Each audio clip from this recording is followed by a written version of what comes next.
Simone Collins' lungs burned as she sprinted through the rain-slicked streets of Seoul's Gangnam district, her burgundy dress clinging to her curves like a second skin. Thunder cracked overhead, but it couldn't drown out the sound she dreaded most, heavy footsteps gaining ground behind her. "Simone, you can't run forever!" The voice belonged to Dante Morrison, her ex-boyfriend, his American accent cutting through the Korean night like a blade. She didn't understand how he'd found her. 3 months. She'd been free for 3 whole months after finally escaping his controlling grip in Chicago. The restraining order, the new phone, the flight across the world to teach English in South Korea, none of it had been enough. Her heels clicked frantically against wet pavement as she turned a corner into an upscale shopping district. Luxury boutiques lined both sides of the street, their windows glowing with warm light that mocked her panic. She could see people inside an expensive restaurant ahead, the kind of place that screamed money and power. A bottle shattered against the wall beside her head. "Stop running, and we can talk about this like adults." Dante's voice was closer now, accompanied by 2 other sets of footsteps. He'd brought friends. Of course he had. Simone's heart hammered against her ribs, maybe 5 seconds before they caught her. Maybe less. Her eyes scanned desperately, and locked onto a man stepping out of a black Mercedes SUV in front of the restaurant. 30-something, tall, lean build inside a perfectly tailored charcoal suit that probably cost more than her monthly salary. Sharp jawline, dark hair styled with precision, an aura of controlled danger that made everyone nearby instinctively step back. Even from 15 feet away, she could see the slight scar cutting through his left eyebrow, the way his security detail moved around him with military precision, the subtle bow the restaurant manager gave him. This man was either very important or very dangerous. Probably both. Simone didn't think. Thinking had stopped being an option the moment Dante had cornered her outside her apartment an hour ago. She closed the distance in 3 running steps, grabbed the stranger's hand with both of hers and pressed herself against his side. "Honey, I'm so sorry I'm late," she gasped in her breathless English, then added desperately in broken Korean, "Please, help me, please." The man went absolutely still. His hand, warm, calloused, surprisingly gentle, didn't pull away, but every muscle in his body tensed like a coiled spring. The entire street seemed to hold its breath. His security detail's hands moved toward concealed weapons. The restaurant manager's eyes widened in shock. A woman in designer clothes actually gasped. The stranger turned his head slowly, deliberately, and Simone found herself staring into the darkest eyes she'd ever seen. Not cruel, not kind, simply assessing, like he was calculating 1,000 variables in the space of a heartbeat. "Who are you?" His English was perfect, accent minimal but present, voice cold as winter steel. "Before you find out what happens next, do me a favor.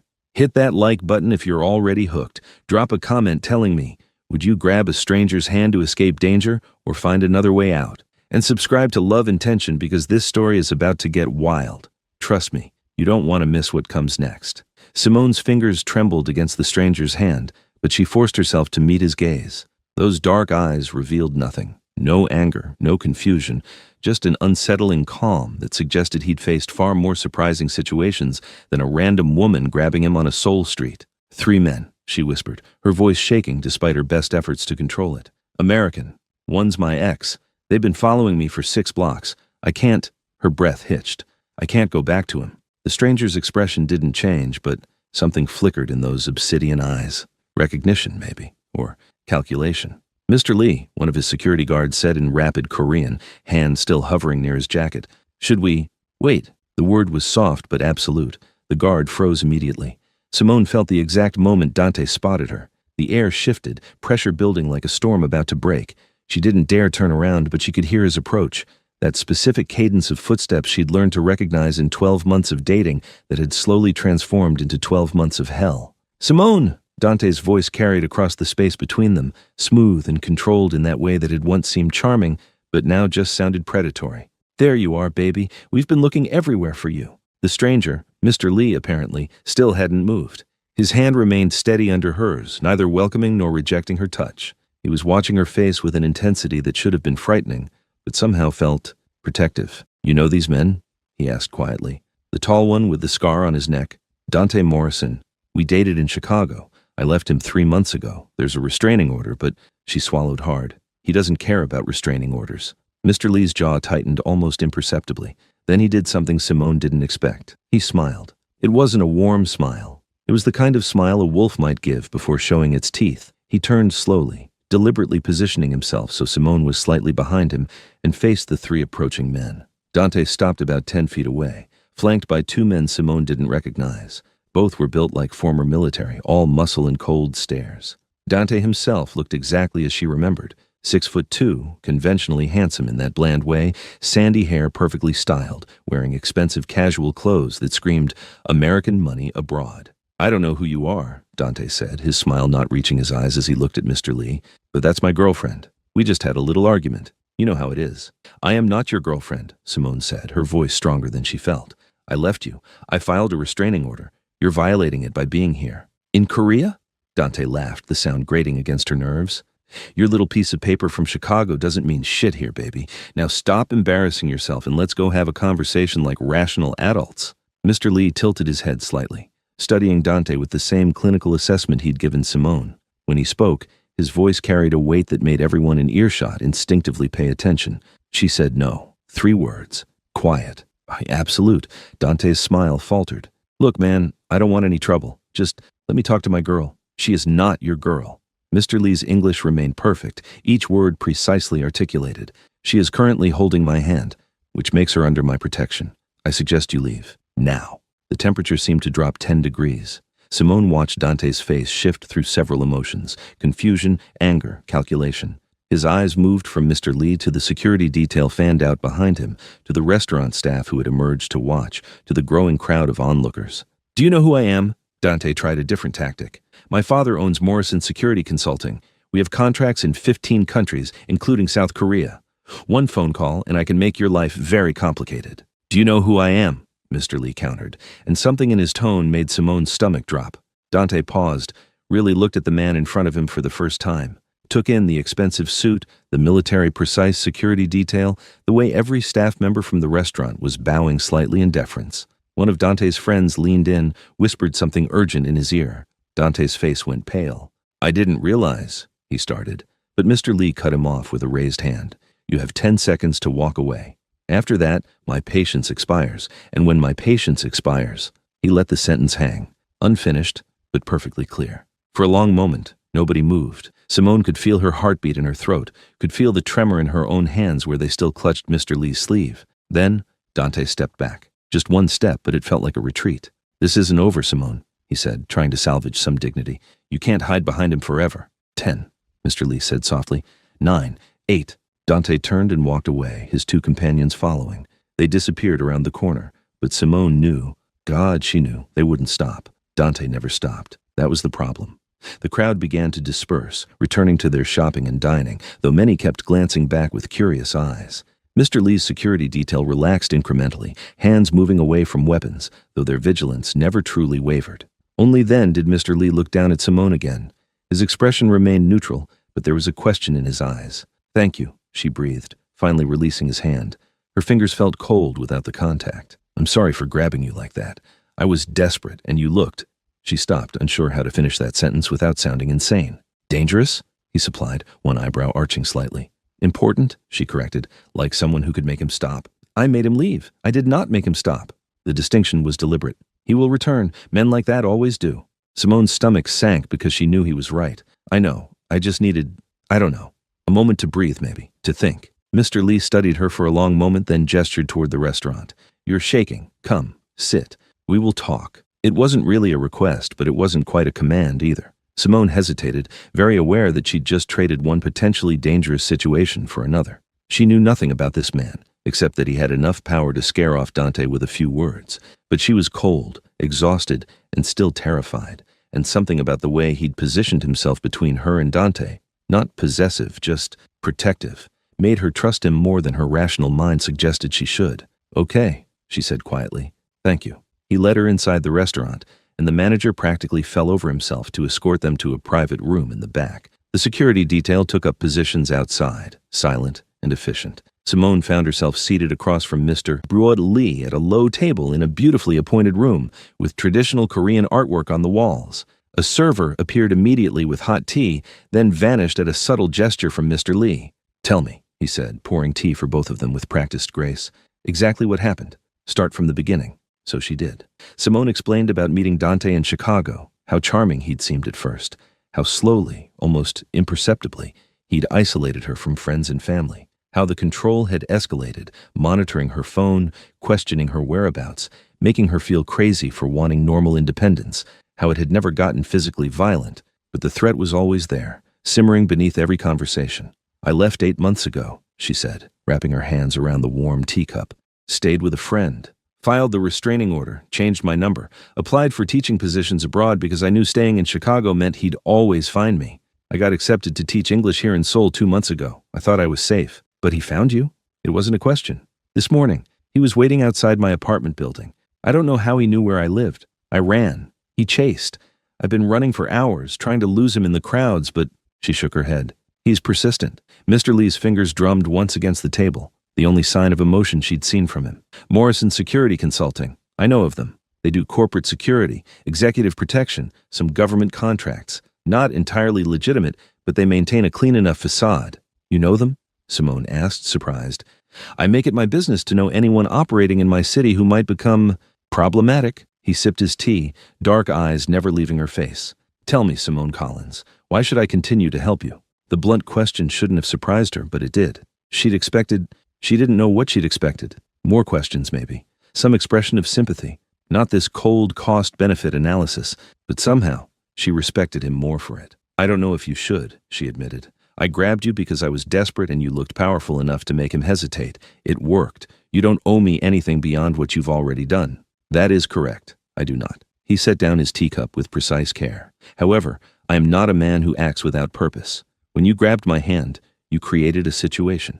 Everyone who was present saw you claim connection to me. They saw me protect you. In my world, that matters." "Your world?" Simone repeated carefully.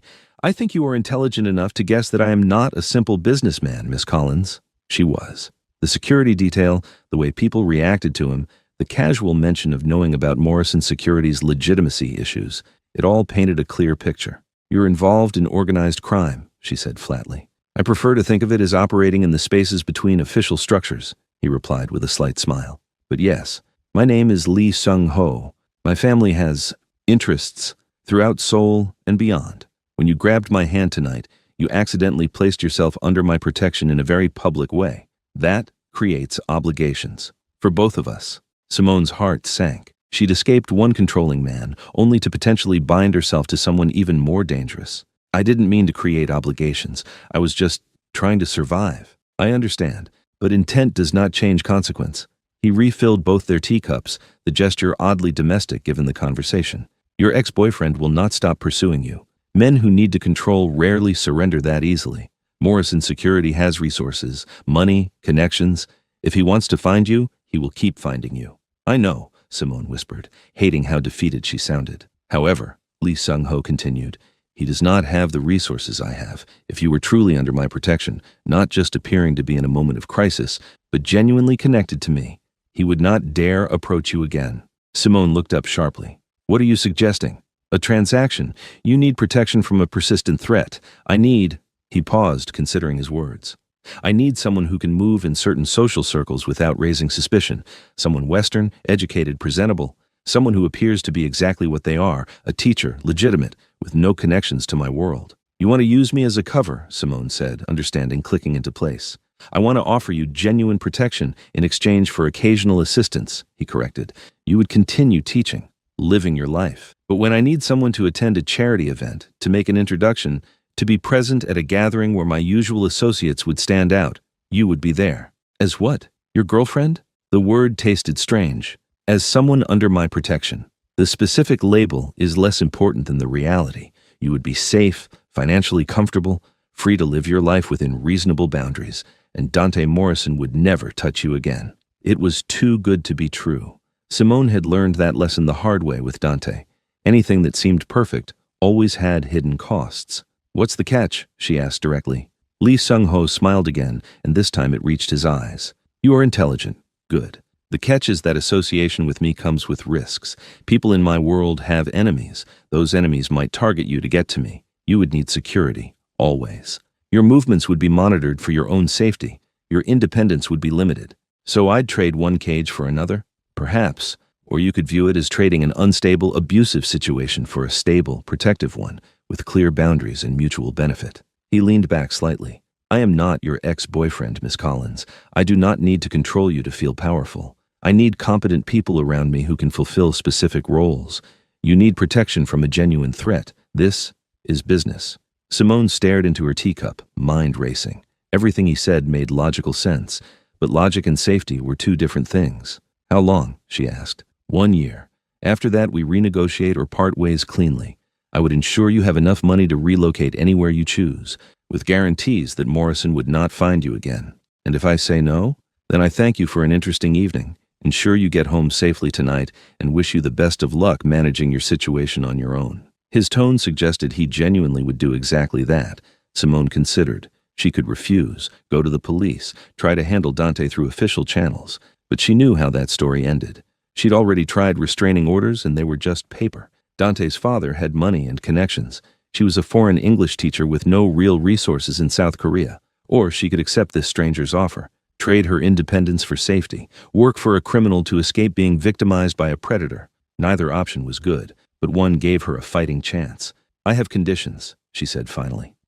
Lee Sung-ho's eyes glinted with something that might have been respect. I would be disappointed if you did not. Speak. First, no sex. I don't care how this looks to other people, but I'm not sleeping with you as part of this arrangement. Agreed. I have no shortage of willing partners.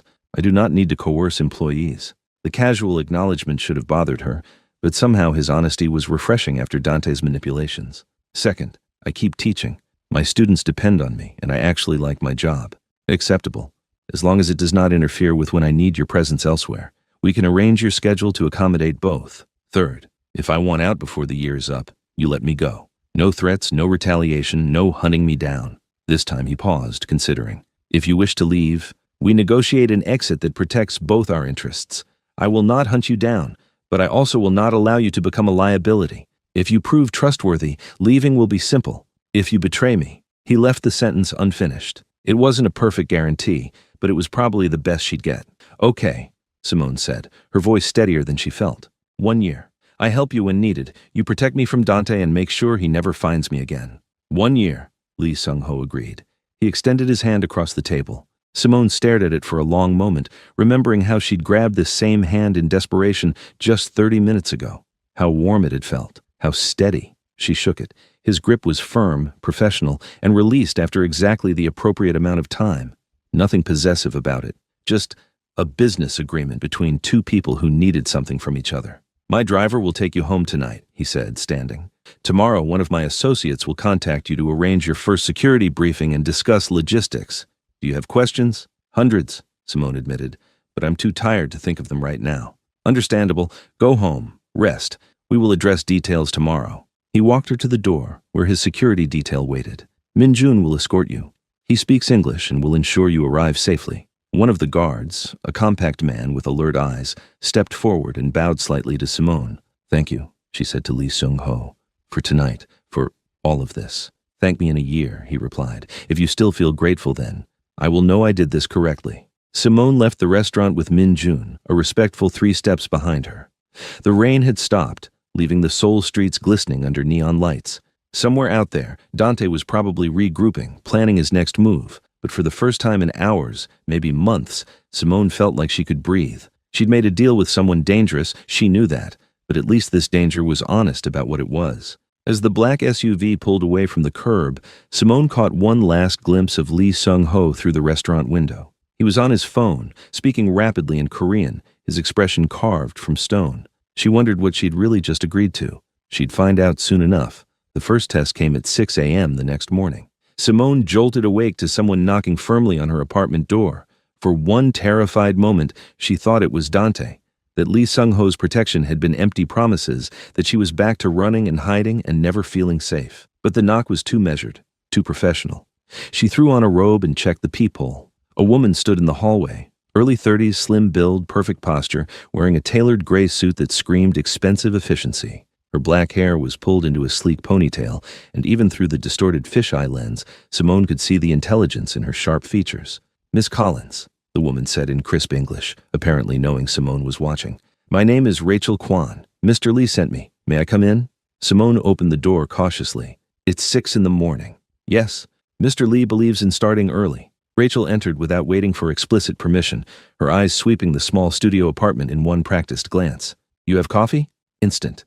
"That will suffice." 10 minutes later, they sat across from each other at Simone's tiny kitchen table, 2 mugs of mediocre instant coffee between them. Rachel had pulled out a tablet and was scrolling through something with focused intensity. "First things first," Rachel said. "Your housing situation is unacceptable. This building has no security, your door lock is laughably easy to bypass, and you're on the ground floor with a window that faces an alley. We're moving you today." "Today?" "I have a lease, which Mr. Lee will handle. You'll be relocated to a secured building in Gangnam. 24th floor, bulletproof windows, biometric access, 24-hour security staff vetted by our people. Your belongings will be moved this afternoon while you're at work." Simone's head spun. "This feels like you're taking over my entire life." "We are ensuring you survive your life," Rachel corrected calmly. "Dante Morrison checked into the Grand Hyatt Seoul yesterday afternoon. He's not hiding. He's planning. Men with resources don't chase women across the world unless they're obsessive, and obsessive men are dangerous. We need you somewhere he cannot reach." The casual confirmation that Dante was still in Seoul sent ice through Simone's veins. "How do you know where he's staying?" "Because knowing things is my job." Rachel swiped to a new screen on her tablet. "I'm Mr. Lee's executive assistant, but my actual function is information management. I know where threats are, what they're planning, and how to neutralize them before they become problems. You are now part of my portfolio. Should I be flattered or terrified?" "Both." Rachel's expression remained perfectly neutral. "Now, your teaching schedule. You work at Hansong English Academy, correct? Classes Tuesday through Saturday, 9 a.m. to 6 p.m.? "Yes." "We'll position 2 security personnel near the academy at all times. They'll maintain distance so as not to alarm your students or colleagues, but they will be present. You will also carry this." Rachel slid a slim phone across the table. "Emergency contacts are pre-programmed. If you feel threatened, press the side button 3 times rapidly. Response time will be under 2 minutes. Simone picked up the phone, feeling its weight. "This is really happening. You agreed to Mr. Lee's protection. This is what protection looks like." Rachel's tone softened marginally. "I understand this feels overwhelming, but I've seen what men like Morrison do and they're not stopped. Mr. Lee's methods are thorough because they work. Trust the system." "And what does Mr. Lee get out of this again? I'm just a teacher. What could I possibly do for him that's worth all this effort?" Rachel studied her for a moment, as if deciding how much to reveal. "Mr. Lee operates in a world where everyone knows everyone, where every face is cataloged, every association tracked. You are invisible to that world. You're a Western woman teaching English, as far as anyone investigating would discover. That invisibility has value. For what? That is Mr. Lee's business to explain when he's ready." Rachel stood, collecting her tablet. "For now, focus on your teaching and adjusting to your new security protocols. Next week, you'll attend a charity gala with Mr. Lee.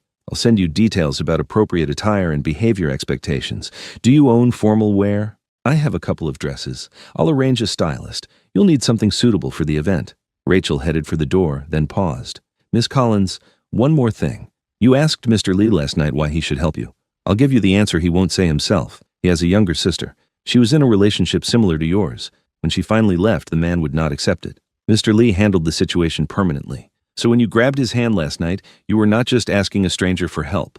You were asking someone who understands exactly what you're running from." Before Simone could respond, Rachel was gone. The apartment felt very quiet suddenly. Simone looked around at her small space. The second-hand furniture, the stack of textbooks on the floor, the single photograph of her mother on the windowsill. It wasn't much, but it was hers. Or it had been. Now, apparently, she belonged to someone else's protection. She should have felt trapped, controlled, like she'd traded Dante's cage for Lee Seung-ho's. But strangely, she didn't. Maybe because Lee hadn't asked her to change who she was, hadn't asked her to cut her hair or wear different clothes or stop seeing friends. He'd just removed the immediate threat and put structures in place to keep her safe. The control felt different, clinical, professional, not personal. Simone wasn't naive enough to think that made it okay, but it made it tolerable. And tolerating this situation for a year in exchange for Dante never finding her again? She could do that. Her classes that day passed in a blur. Simone taught present perfect tense to her intermediate students, corrected pronunciation with her advanced group, and graded quizzes during lunch, all while hyper-aware of the 2 men in dark suits positioned across the street from the academy. Her students didn't notice them. Her colleagues didn't notice them. But Simone felt their presence like a weight, reassuring and unsettling in equal measure. When she finished her last class, a black sedan was waiting at the curb. different from last night's SUV, but the same aura of expensive efficiency. The driver, a woman this time, middle-aged with kind eyes, introduced herself as Yuna and explained she'd be Simone's primary driver going forward. "Your new apartment is ready," Yuna said in careful English as they merged into Seoul's chaotic evening traffic. "Miss Rachel arranged everything. Very nice place. You will like." The new building was not just nice, it was luxury Simone had only seen in magazines. The lobby had marble floors, abstract art installations, and a security desk staffed by 3 guards who all nodded respectfully to Yuna. The elevator required both a key card and fingerprint scan. When the doors opened on the 24th floor, there were only 2 apartments, and one of them was hers. Inside, Simone found her belongings had been moved with meticulous care. Her books were alphabetized on new shelves. Her clothes hung in a walk-in closet that was bigger than her old apartment's bedroom. The furniture was modern, expensive, and perfectly arranged. Floor-to-ceiling windows offered a breathtaking view of Seoul's nighttime skyline. On the kitchen counter, she found a note in precise handwriting. "Welcome to your new home. Security operates 24 hours. Rachel will contact you tomorrow regarding the gala. Rest tonight. You are safe here. L.S. Taj."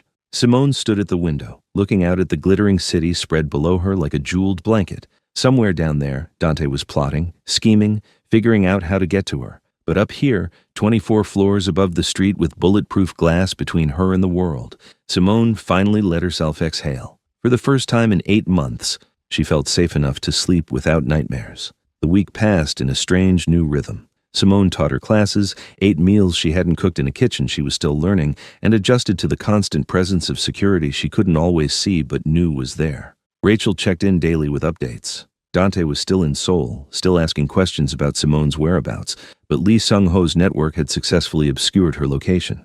"He knows you have protection," Rachel explained during one of their coffee meetings, "but he doesn't know the extent or source. That uncertainty is your advantage." Friday evening, a team of stylists arrived at Simone's apartment with 6 garment bags and 3 cases of accessories. The lead stylist, a sharp-eyed woman named Soo Jin, assessed Simone with the clinical precision of a surgeon planning an operation. "Mr. Lee specified elegant but not submissive," Soo Jin said, circling Simone like a predator sizing up prey. "You need to look like you belong at his side, but like you chose to be there. Not purchased, not owned, accompanying." They settled on a midnight blue dress that hugged Simone's curves without clinging, the neckline sophisticated rather than revealing, the fabric expensive enough to whisper when she moved. Heels that added 3 inches to her height, simple diamond earrings that Rachel mentioned were on loan from Mr. Lee's collection in a tone that suggested they cost more than Simone's yearly salary. "Remember," Rachel said as the stylists packed up, "this is not a date. This is a professional appearance.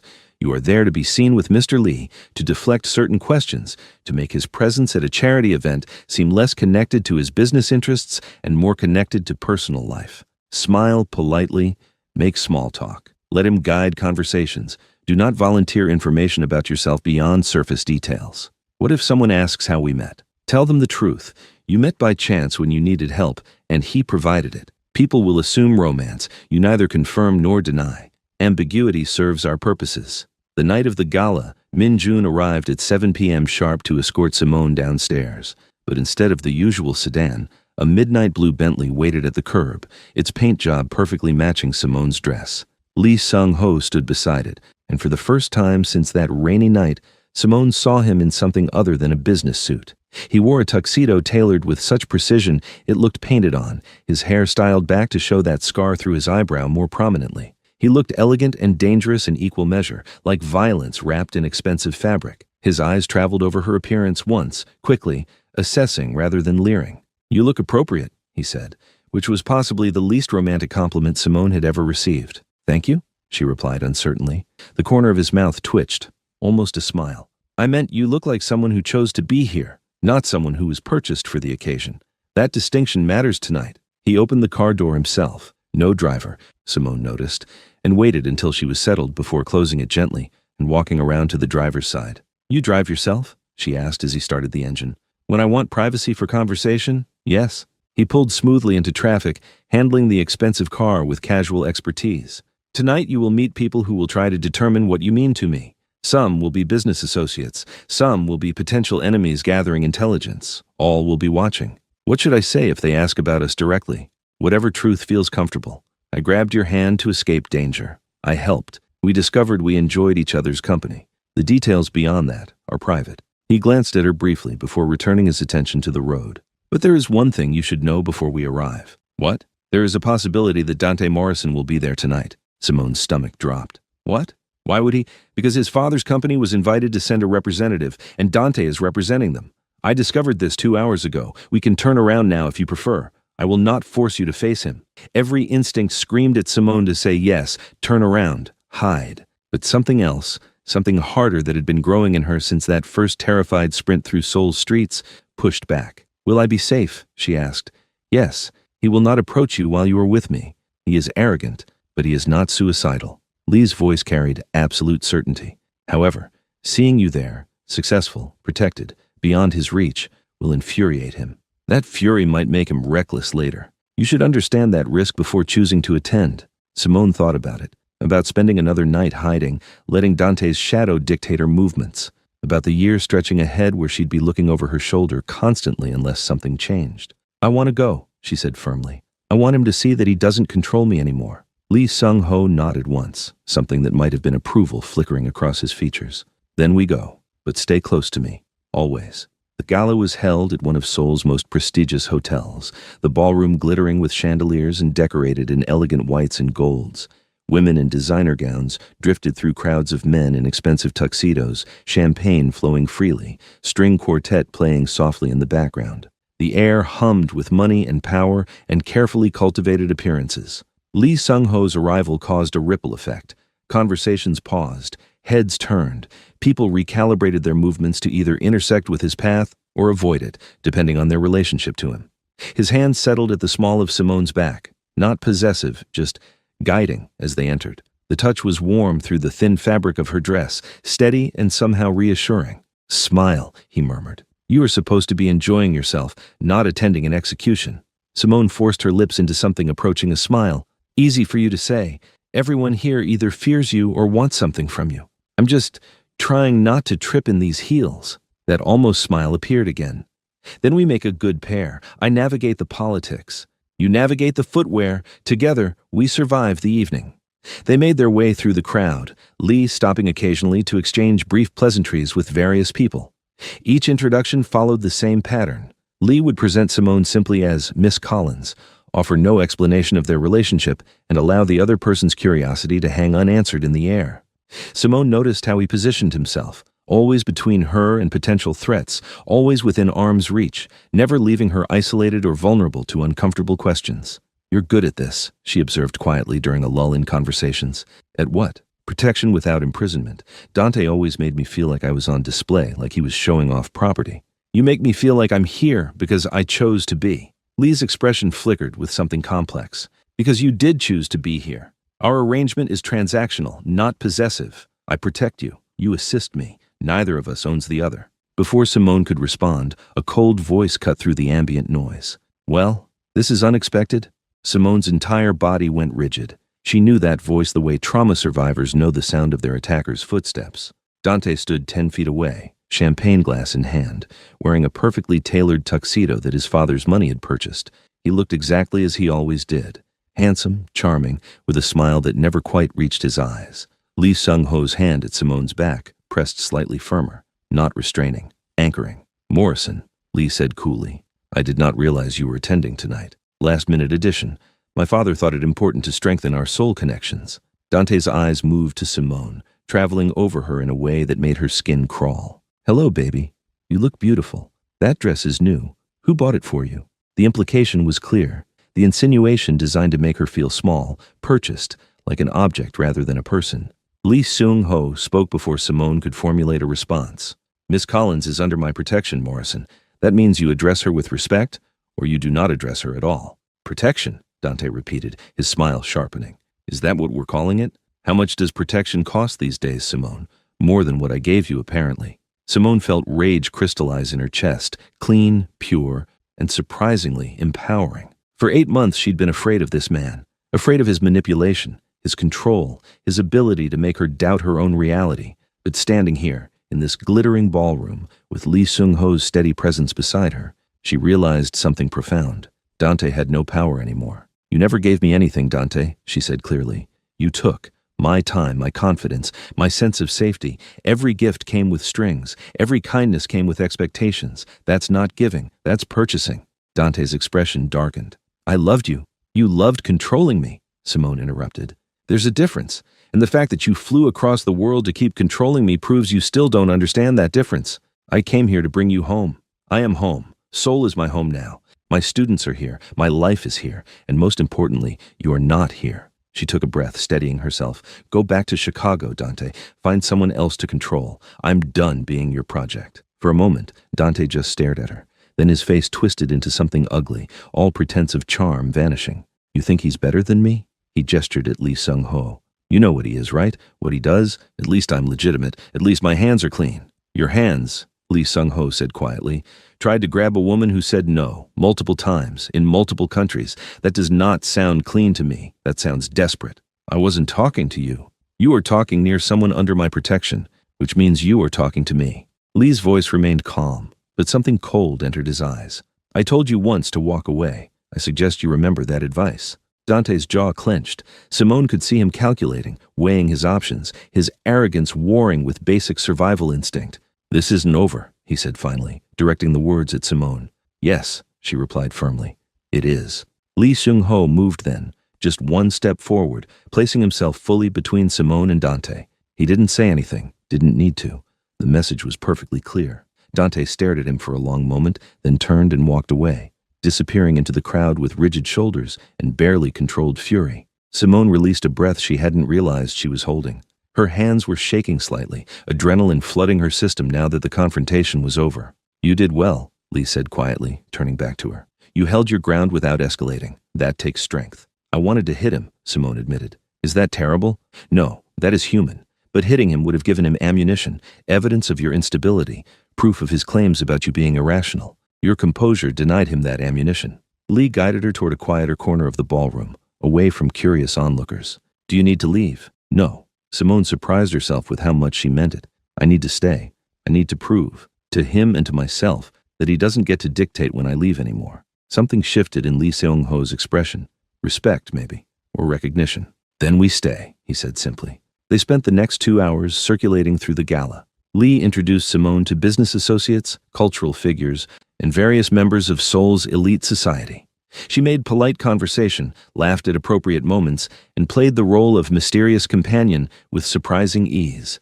And through it all, she was aware of Dante watching from across the room, his eyes following her movements, his jaw tight with barely suppressed anger. But he never approached again. When they finally left, well past midnight, Simone's feet ached from the heels, and her face hurt from holding a pleasant expression for so long. But she also felt something unexpected, triumph. Lee Seung-ho drove in silence for the first 10 minutes, giving her space to process. Then, stopped at a red light, he spoke. When Morrison approaches you again, and he will, do not engage. Call security immediately. Men like him cannot accept defeat, which makes them dangerous in unpredictable ways. You think he'll escalate? I think he saw you happy tonight, confident, beyond his reach.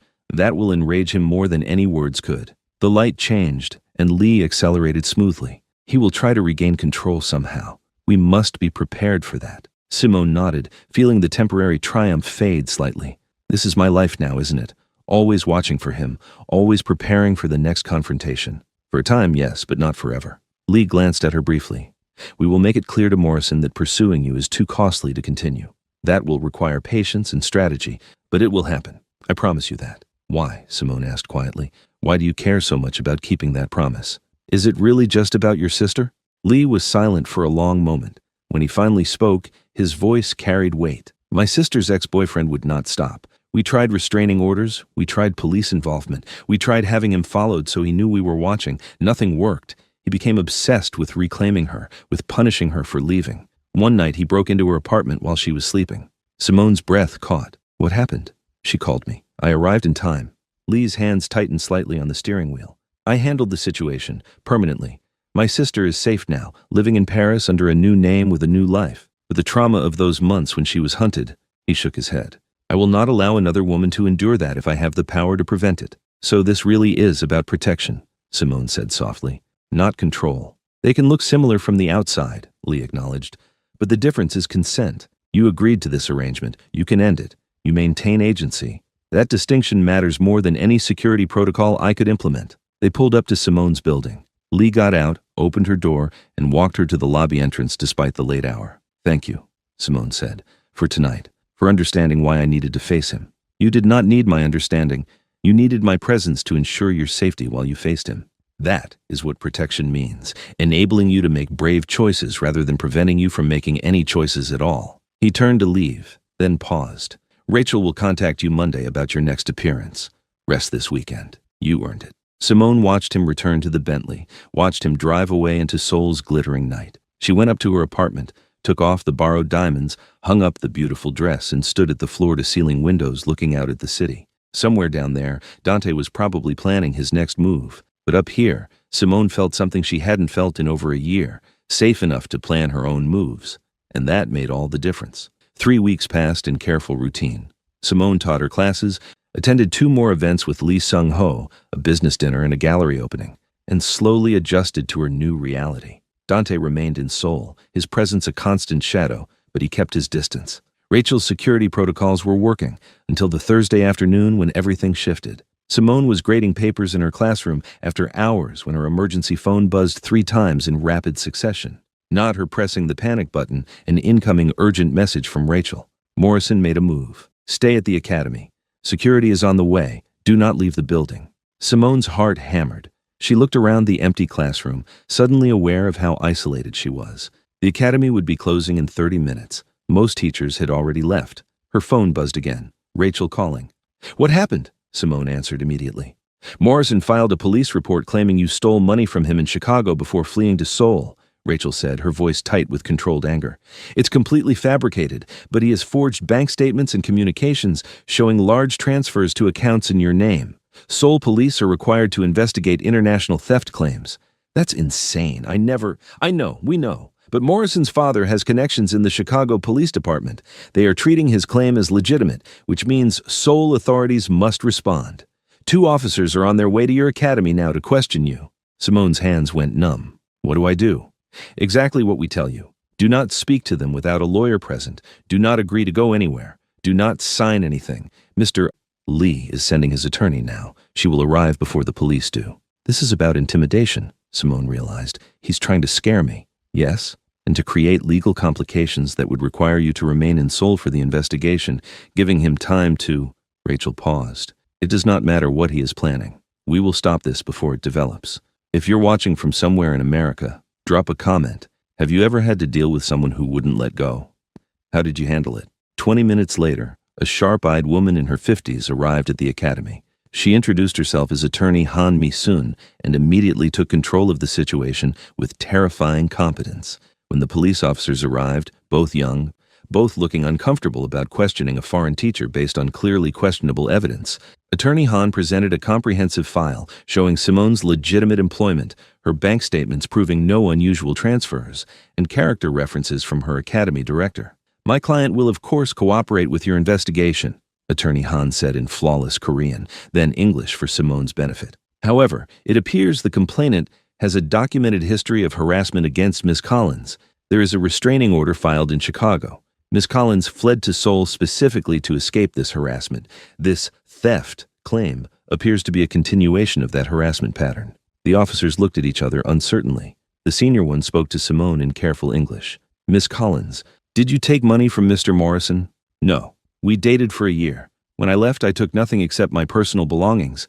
I have bank statements showing my income as a teacher. That's all the money I have." "She will provide any documents your investigation requires," Attorney Han interjected smoothly.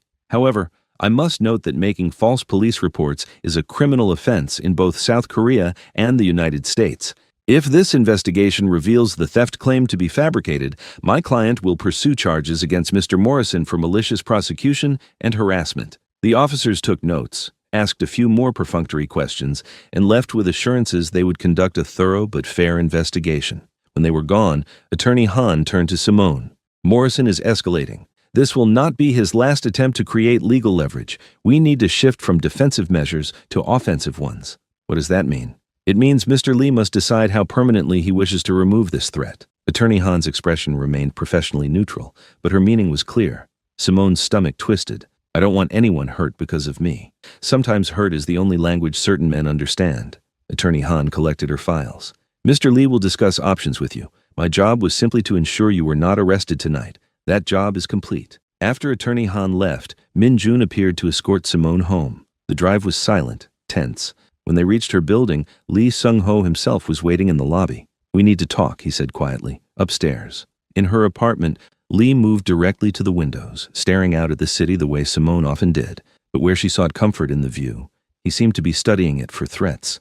Morrison is not stopping, he said without preamble. The police report is harassment, but it establishes a pattern. He will file more complaints, create more legal entanglements, use bureaucracy as a weapon to keep you trapped here while he plans his actual move. What's his actual move? Lee turned to face her. Kidnapping. Forcible return to the United States.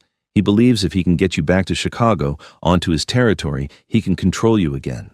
The legal harassment is just to keep you stationary and distracted while he arranges logistics. How do you know that?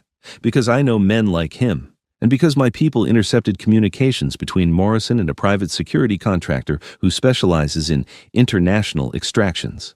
Legal abductions, essentially. Taking people across borders under the guise of protective custody or voluntary return. Simone felt ice flood her veins. When? Soon, within the week most likely.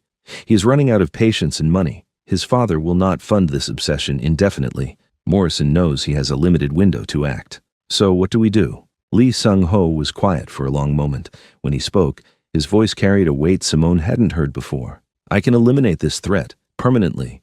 Morrison could have an accident or simply disappear, or be arrested on legitimate charges my people could easily manufacture and substantiate. I have the resources and connections to remove him from your life entirely. You're talking about killing him, Simone said flatly, or imprisoning him, or destroying his reputation so thoroughly that he loses all resources to continue pursuing you. I am offering you options, not a single solution.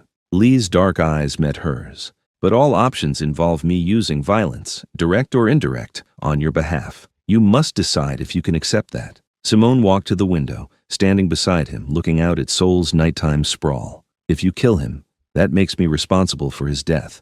No, his obsession made him responsible for his own death. You would simply be choosing to protect yourself. And if I say no, if I tell you I can't have that on my conscience, then we continue defensive measures, better security, legal counterattacks, making it increasingly difficult for him to operate. Eventually, he will run out of resources or motivation and give up.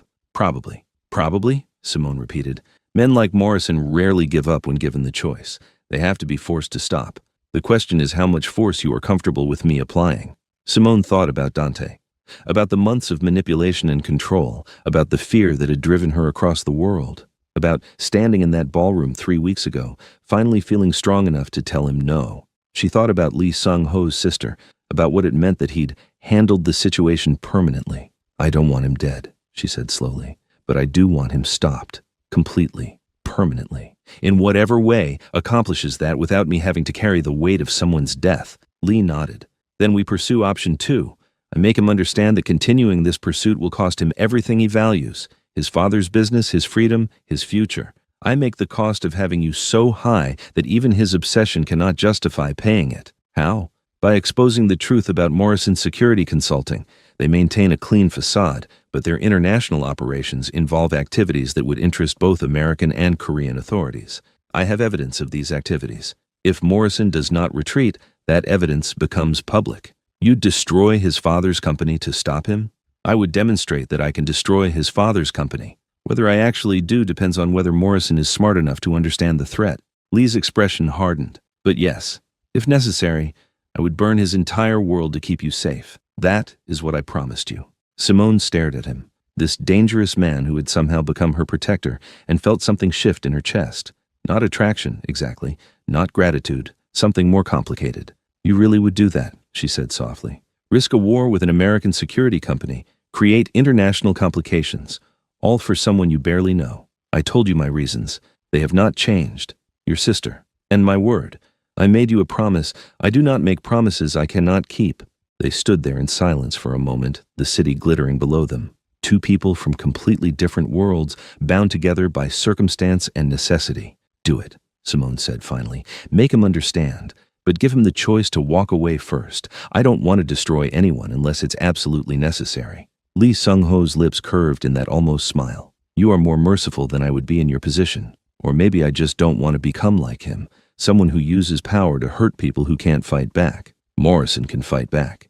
He has resources, connections, his father's support. You are not bullying someone weaker. You are defending yourself against someone who has consistently refused to accept your autonomy. I know, but there's still a difference between defense and destruction. I want to hold on to that difference. Lee studied her for a long moment. Then he nodded. Very well. Tomorrow I will make contact with Morrison's father. I will explain the situation and provide a sample of the evidence I possess. I will offer one chance to call off his son and permanently end this harassment. If they do not take that chance, I will proceed to more aggressive measures. Thank you, Simone said, for giving them the option. Do not thank me yet. Mercy sometimes creates more problems than it solves, but I respect your wish to maintain moral clarity in an inherently murky situation. He moved toward the door, then paused. Simone, if Morrison does not take this opportunity to retreat, the next phase will be significantly less gentle. You should prepare yourself for that possibility. I know. After he left, Simone stood at the window for a long time, thinking about power and protection and the thin line between the two. Lee Sung-ho was a criminal. She knew that. His business involved violence, intimidation, activities that would horrify her if she examined them too closely. But he was also the only person who had taken her fear seriously enough to act on it, and that complicated everything. The response from Morrison Security Consulting came faster than expected. Friday morning, Rachel appeared at Simone's apartment with her tablet and her usual unreadable expression. Morrison's father called Mr. Lee directly, Rachel said without preamble. He reviewed the evidence. He understands the implications. He has agreed to recall his son to Chicago immediately and personally ensure that Dante does not return to Seoul or attempt any further contact with you. Simone felt relief flood through her. So it worked? He's leaving? The father is leaving today. He flew here to collect Dante personally. However, Rachel's pause was ominous. Dante is resisting. He believes his father's overreacting. He thinks Mr. Lee is bluffing about the evidence. Is he bluffing? No. Mr. Lee never bluffs. The evidence is comprehensive and would result in federal charges in the United States, criminal charges in 3 other countries, and complete destruction of Morrison Security Consulting's reputation and contracts. Rachel swiped her tablet screen. Dante does not understand that reality yet. He still believes he can negotiate or manipulate his way out of consequences. So what happens now? Mr. Lee has arranged a meeting this afternoon. He wants you there. Simone's stomach dropped. Why? I don't need to be in the room when... Yes, you do, Rachel interrupted gently. Because Dante needs to hear from you directly that you are done, that there is no scenario where you return to him. He keeps pursuing you because he believes if he just tries hard enough, applies enough pressure, you will eventually submit. You must remove that belief completely. And if I refuse to meet with him? Then Mr. Lee proceeds to phase 2 without giving Morrison the satisfaction of understanding why his world is ending. But Mr. Lee believes you deserve the opportunity to face him one final time, on your terms, with complete safety guaranteed. This is your choice. Simone thought about it, about Dante's face at the gala, his fury barely contained, about months of manipulation and control, about the freedom she'd found in Seoul, fragile but real. I'll do it, she said. When and where? 3 p.m., neutral location, a private room at the Shilla Hotel. Mr. Lee will be present. Security will be present. Dante and his father will be present. You say what you need to say. Then it ends. The meeting room at the Shilla Hotel was expensively anonymous, the kind of space where powerful people conducted business they preferred to keep private. Floor-to-ceiling windows overlooked Seoul's skyline. The conference table could seat 12, but currently held only 6 chairs. Lee Sung-ho arrived with Simone 30 minutes early. His security detail swept the room, checked for recording devices, and positioned themselves at strategic points. Min Jun stood directly behind where Simone would sit, a silent promise of protection. Remember, Lee said quietly, you are not here to negotiate or explain yourself. You are here to state reality. Keep it simple. Keep it final. Do not let him draw you into arguments about the past or hypotheticals about the future. What if he tries to apologize, to promise he's changed? Then you acknowledge that change is possible but irrelevant to your decision. Your boundaries are not contingent on his behavior improving. They exist regardless. At precisely 3 p.m., the door opened. Dante entered first, his father right behind him. Frederick Morrison was an older, harder version of his son. Same build, same calculated charm worn like armor, but with the added weight of someone who had built an empire through morally questionable means. His eyes moved immediately to Lee Sung-ho, sizing him up, recognizing a fellow predator. Mr. Lee, Frederick said, extending a hand. Thank you for agreeing to this meeting. Mr. Morrison. Lee shook his hand briefly. Please sit. Dante's eyes were locked on Simone. She forced herself to meet his gaze without flinching. Hello, Simone, he said, his voice carrying that familiar mix of affection and possession that used to make her feel cherished, but now just made her skin crawl. You look well. Don't, she said quietly. Don't do the charm routine. We're past that. His expression flickered with something dark before smoothing back to careful neutrality. I'm here because my father insisted. He showed me some concerning documents that Mr. Lee provided. Documents about our company's international operations. Documents that are accurate, Lee interjected calmly, and which would be of great interest to federal authorities. Frederick Morrison's jaw tightened. We understand the position, Mr. Lee. I'm prepared to ensure my son returns to Chicago and does not contact Ms. Collins again. I'm here to formalize that agreement. I don't need an agreement formalized by you, Dante said, his voice rising slightly. I need to talk to Simone, alone. 5 minutes, that's all I'm asking. No, Simone and Lee said simultaneously. Dante focused on Simone. Baby, please, just let me explain. I'm not your baby, Simone interrupted, her voice steady despite the anger building in her chest. I was never your baby. I was your project, your possession, something you could control and shape and manipulate until I fit your idea of perfect. That's not fair. I loved you. You loved the idea of me, the version you created through isolation and control. You didn't love who I actually am because you never let me be who I actually am. Simone felt years of suppressed words rising up. Every decision I made had to run through you. Every friend I saw, every job opportunity I considered, every outfit I wore. All of it required your approval. That's not love. That's ownership. I was protecting you. From what? From having my own thoughts? My own life? Simone leaned forward slightly. I left you, Dante. I filed a restraining order. I moved across the world. I have told you no in every way possible. And you still can't accept it because you fundamentally do not see me as a person with the right to make choices you don't approve of. Dante's face was reddening, his careful control slipping. I came here to apologize, to try to fix things. I don't want your apology. I don't want you to fix things. I want you to leave me alone, completely, permanently. Simone's voice rang clear in the quiet room. Go back to Chicago, live your life, find someone else. But leave me out of it. I am done being your obsession. You think he's better? Dante gestured sharply at Lee Seung-ho. You know what he is, right? A criminal, a gangster. At least I'm legitimate. You filed false police reports, Simone cut him off. You stalked me across international borders. You violated a restraining order. You hired contractors to plan my kidnapping. How exactly is that legitimate? Dante went very still. I never. You absolutely did, Lee said quietly.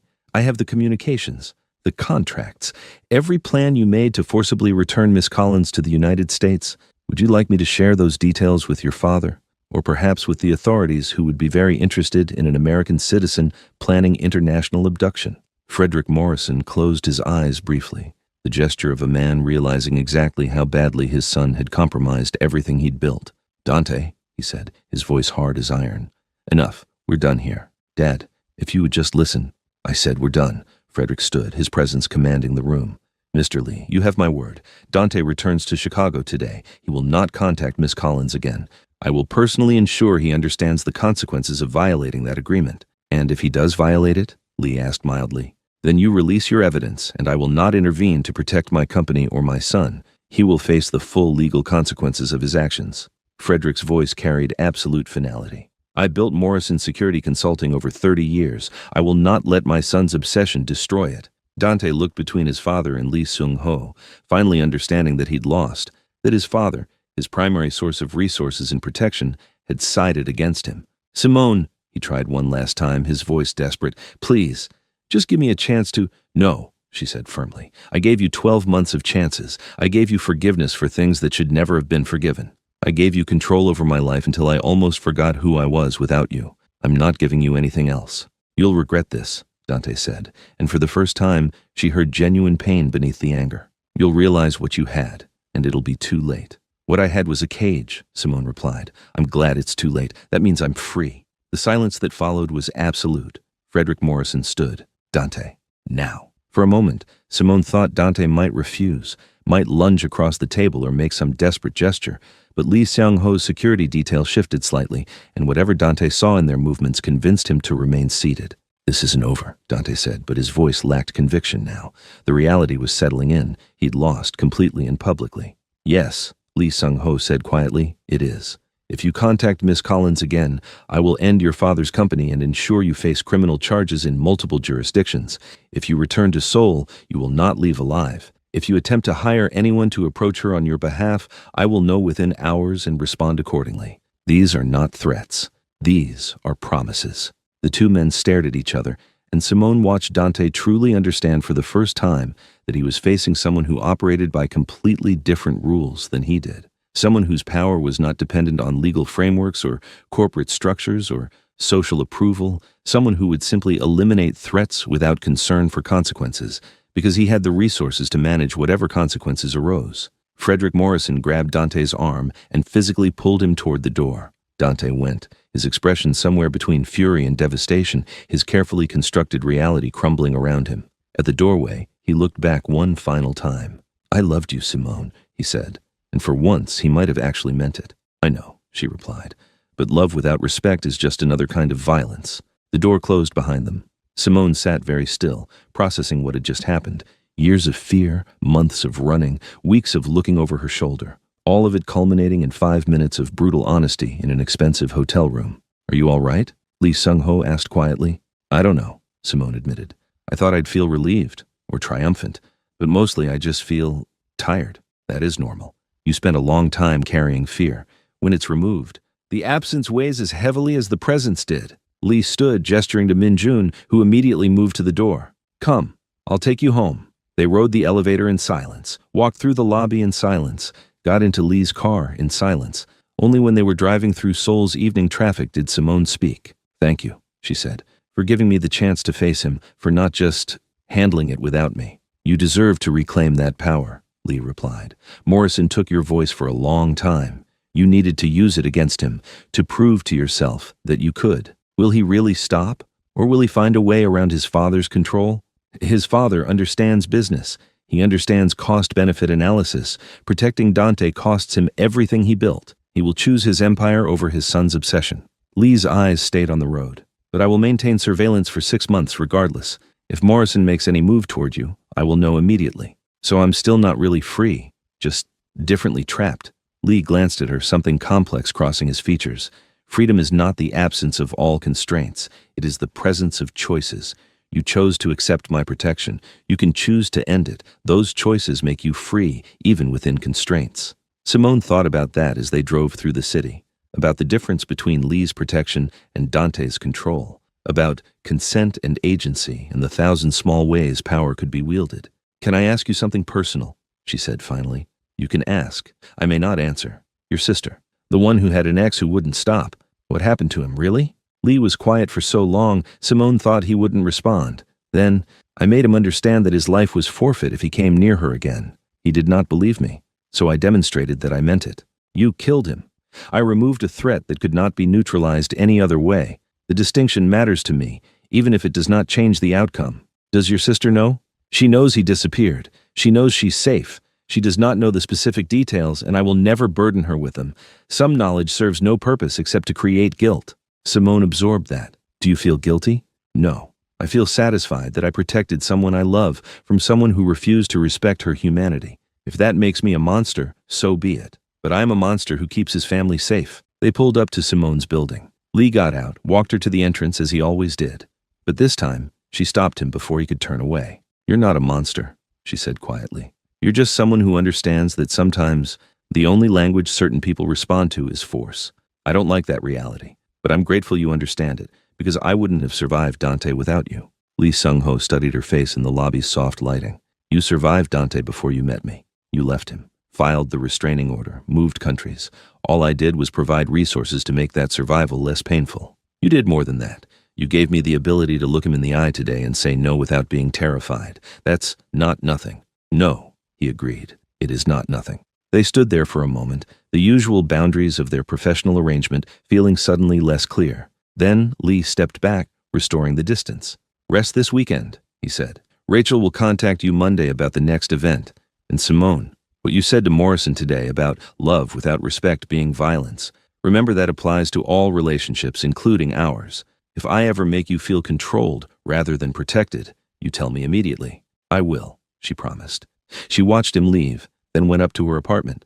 stood at her windows, looked out at Seoul, spreading below her in all its glittering complexity. For the first time since Dante had appeared outside her apartment building weeks ago, Simone felt like she could breathe fully. He was gone, really gone. Not just temporarily retreated, but forcibly removed from her life with the kind of finality only someone like Lee Sung-ho could provide.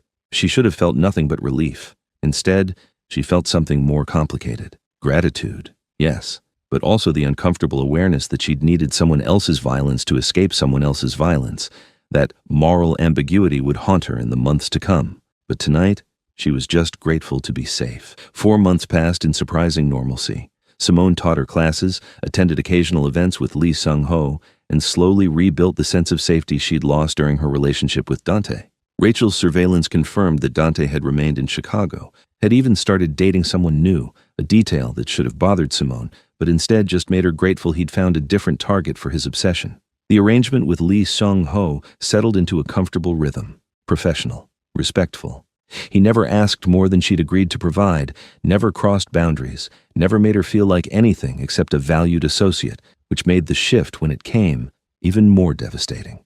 It started with a business deal gone wrong. Lee's organization had been negotiating with a Chinese syndicate over shipping routes through Busan. The negotiations were tense but progressing, until one of the Chinese representatives insulted Lee publicly at a dinner meeting, questioned his authority, suggested his willingness to work with a Western woman indicated weakness. Lee had remained calm during the meeting, professional, had concluded the business without incident. Then, 2 days later, the Chinese representative was found beaten so severely he required hospitalization. Simone heard about it from Rachel, who mentioned it casually during their weekly check-in as if discussing the weather. "Wait," Simone said, her coffee cup frozen halfway to her lips. "Lee ordered that? Why?" Rachel looked surprised by the question. "Because the man disrespected him publicly. That cannot be allowed to stand in Mr. Lee's world." But they'd finished their business. The deal was done. Why retaliate after the fact? Because reputation matters more than any individual deal. If Mr. Lee allows disrespect without consequence, others will test those boundaries. The beating was a message, not to the man himself, but to everyone watching. Simone felt something cold settle in her stomach. Was the man involved in anything criminal? Had he actually done something to deserve that level of violence? Rachel's expression shifted slightly. He insulted Mr. Lee. In our world, that is sufficient reason. After Rachel left, Simone couldn't shake the conversation. She'd known what Lee Sung-ho was, had understood intellectually that his world operated by different rules. But she'd mostly seen the protective side of that power, using force to defend her from Dante, using influence to keep her safe. This was different. This was violence as performance, brutality as brand management. She tried to dismiss it, tried to tell herself it wasn't her business, that her arrangement with Lee didn't require her to approve of everything he did. But it bothered her. 2 weeks later, she attended a gallery opening with Lee, a legitimate cultural event, the kind where his presence lent prestige, and no one asked uncomfortable questions about how he'd acquired the wealth to be such a generous patron. Simone was making polite conversation with a curator when she overheard 2 men talking near the sculpture display. "Heard about the warehouse fire in Incheon?" one said in Korean, not realizing Simone understood more than she let on. "Lee's work," the other replied. "Place belonged to someone who'd been skimming from shipments. Lee wanted to send a message. Anyone hurt? 3 workers? Burns? Smoke inhalation? They'll live," but Simone's hands went cold. She excused herself from the curator, walked carefully to the restroom, and stood there staring at her reflection in the mirror. 3 people hurt, maybe permanently scarred, definitely traumatized, because someone had stolen from Lee Sung-ho and he'd responded by burning down their workplace, not targeting the person responsible, targeting the business, which meant targeting everyone who worked there. When she emerged, Lee was waiting near the restroom entrance. He took one look at her face and his expression shifted. "What happened?" he asked quietly. "Can we leave?" Simone replied. "Please?" He didn't argue, just guided her out to his car, told his security detail to handle the remainder of the event, and drove in silence until she was ready to talk. "I heard about the warehouse fire in Incheon," Simone said finally. Lee's hands tightened slightly on the steering wheel. "I see. 3 people were hurt, people who had nothing to do with whoever was stealing from you. Employees who benefited from that theft, who turned a blind eye to it, who chose to remain loyal to someone who was stealing from me rather than report the activity." Lee's voice remained calm. They were complicit. They were probably terrified of losing their jobs if they reported their boss. They were probably just trying to survive. And now they will survive with the knowledge that working for someone who steals from me carries consequences. Simone turned in her seat to face him. You burned down a building with people inside it. I burned down a building after ensuring everyone had time to evacuate. The three who were hurt chose to go back in to try to save inventory. That was their choice, not mine. You're rationalizing violence against innocent people. I'm explaining that in my world, there are no truly innocent people. Everyone makes choices. Those workers chose to work for someone who stole from me. They chose to protect him. They chose to run back into a burning building to save his property. I am not responsible for their choices. Something in Simone's chest tightened. Do you hear yourself? You sound like... She stopped, but Lee finished the sentence. Like Morrison. Like your ex-boyfriend, who refused to accept that other people's choices were valid if they didn't align with his desires? Yes, Simone said quietly. Exactly like that. Lee pulled the car over, put it in park, and turned to face her fully. His expression was controlled, but something dangerous flickered in his eyes. I am nothing like Morrison. He hurt you to maintain control over you. I hurt people who pose threats to my business, my organization, my people. The difference is purpose and proportionality. 3 people with burns and smoke inhalation doesn't feel proportional to theft. The theft was 20 million won. The message was priceless. Everyone in my network now knows with absolute certainty that stealing from me is not worth any amount of money. Lee's voice remained level, but Simone could feel the anger beneath it. That message prevents future theft, which prevents future violence. The 3 workers hurt today saved dozens who might have been hurt later. That's the same logic authoritarian governments use. Hurt a few to control the many. I am not a government. I am a businessman operating in a world where the law does not reach, where the only rules that matter are the ones I enforce. You knew that when you accepted my protection. I knew it intellectually. I didn't understand what it meant practically, what it looked like when applied to people who weren't actively threatening me. They sat in tense silence for a moment. Then Lee spoke, his voice quieter, but no less intense. You want to know the truth, Simone? The real truth about power and protection? Yes, they are the same thing. Protection requires power. Power requires the willingness to use violence. You cannot have safety without someone willing to be dangerous on your behalf. You cannot have peace without the threat of war. That is the fundamental truth people like you want to ignore because it makes you uncomfortable. People like me, Simone repeated. People who want to benefit from violence without acknowledging it. You wanted Morrison gone. I made him gone. You did not ask how. You did not want to know the threats I made, the pressure I applied, the evidence I gathered through methods that would horrify you if examined closely. You just wanted the result, your safety, and you were happy to let me handle the morally complicated details. The words hit like physical blows because they were true. Simone had wanted Dante gone, had been grateful when Lee's intervention made it happen, had never asked about the specific methods because she hadn't wanted to know. You're right, she said quietly. I was a hypocrite. I wanted the benefits of your violence without accepting responsibility for it. You were a survivor doing what survivors do, accepting help from whoever offers it. There's no shame in that. Lee's expression softened slightly. But you do not get to judge me for being what you needed me to be. You do not get to benefit from my methods and then condemn those same methods when applied to situations that don't directly serve your interests. So I should just accept that you're going to hurt people, just look the other way. You should accept that the world is more complicated than the moral frameworks you learned in a safe, comfortable life where violence was theoretical. You should accept that sometimes good people do bad things because bad things are the only language certain situations understand. Simone felt tears prick her eyes, though she refused to let them fall.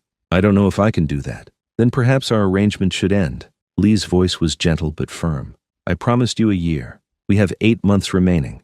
But if you cannot reconcile what I am with what I provide, then continuing serves neither of us. The thought of leaving his protection terrified her. Dante might be gone, but the feeling of safety that came from knowing Lee Sung-ho stood between her and harm, that was harder to surrender than she'd realized. I don't want to end our arrangement, Simone admitted. But I also don't want to become someone who rationalizes violence because it's convenient. Then do not rationalize it, acknowledge it, accept it, understand that everything has a cost, and sometimes that cost is paid in other people's pain. Lee started the car again. I will take you home. Think about what you can accept and what you cannot. We will discuss this when you are ready. The drive back was silent. Lee walked her to her building entrance as always, but the gesture felt different now, less protective, more obligatory. For what it's worth, he said before leaving, I respect that you care about those 3 workers. I respect that you see them as people rather than acceptable casualties. That moral clarity is rare in my world. But it doesn't change anything, Simone said. No, it does not change anything. I am what I am. You must decide if that is something you can exist alongside. He left. Simone went up to her apartment, stood at her windows, and stared at the city without really seeing it. She thought about the warehouse workers, about the Chinese businessman in the hospital, about all the violence Lee Seung-ho had committed or ordered that she would never know about. She thought about Dante, free in Chicago, probably making some other woman's life miserable. About Lee's sister, safe in Paris, about the price of that safety. She thought about what Lee had said. Protection requires power.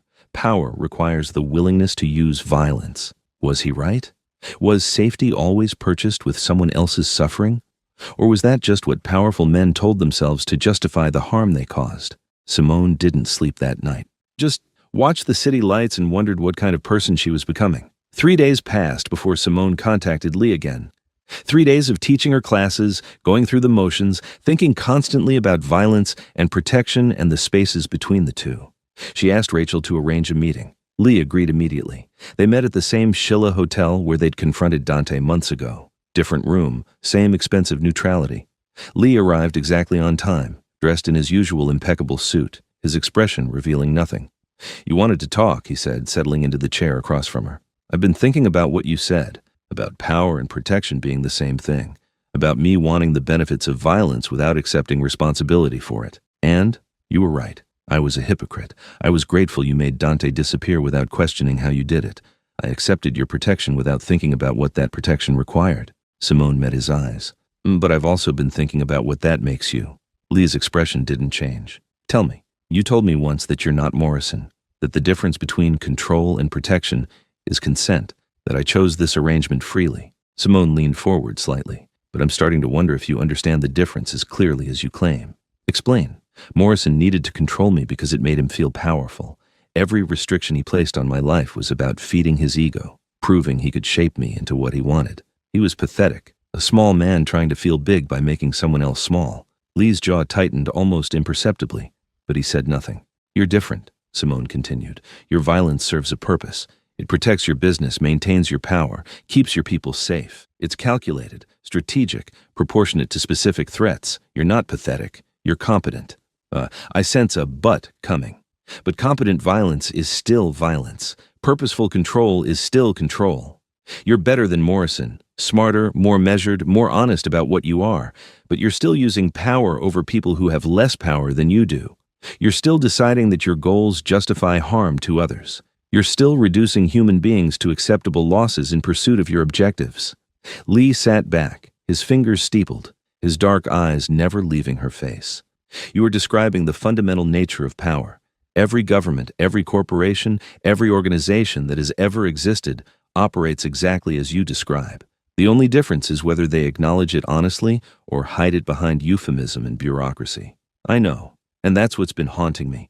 You're not wrong about how power works. You're just more honest about it than most people." Simone took a breath. "But here's what I keep coming back to. Honesty about harm doesn't make the harm less harmful. Understanding why you hurt people doesn't make the people less hurt. What is your point, Simone?" "My point is that you scared Morrison away from me by threatening his father's company. You protected me by being willing to destroy dozens of jobs, ruin lives, maybe cause deaths if federal charges led to people in Morrison's security turning on each other violently. You saved me by being willing to sacrifice people who had nothing to do with me. Yes, and you accepted that protection gratefully." "I did. I still do. I'm still grateful Dante is gone. I still sleep better, knowing you stand between me and harm." Simone's voice softened. "But I also think you've stopped seeing the cost. You calculate it, you measure it, you determine it's acceptable, but you don't actually see it anymore. Those 3 warehouse workers, to you they're acceptable losses. To their families, their fathers and brothers and sons who came home with burns and trauma. I am aware of that. I factor it into my decisions. Do you? Or do you factor in an abstract cost-benefit analysis and tell yourself that makes it okay?" Lee's expression darkened. "You are questioning my moral reasoning. I'm questioning whether you have any left, whether you've been doing this so long that you've forgotten what it costs, not in terms of money or power or strategic positioning, but in terms of actual human suffering." The silence that followed was heavy with tension. Lee Seung-ho stared at her with an intensity that should have been frightening, and perhaps it was, but Simone had come too far to retreat now. "You think I am a monster," he said finally. "No. I think you're someone who does monstrous things for what you believe are good reasons, and I think you've stopped asking yourself whether those reasons are actually good enough. What would be good enough? What is the acceptable threshold for violence in your moral framework? I don't know, Simone admitted.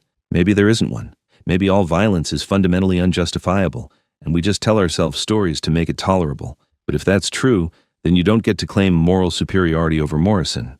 You're just better at rationalizing. Lee stood abruptly, walking to the window, his back to her. For a long moment he said nothing, and Simone wondered if she'd pushed too far, if this was where their arrangement ended. When he finally spoke, his voice was quieter than she'd ever heard it. My sister asked me once if I regretted what I did to her ex-boyfriend, if I wished I had found another way. I told her no. I told her I would do it again without hesitation because her safety was worth any cost. He turned to face Simone.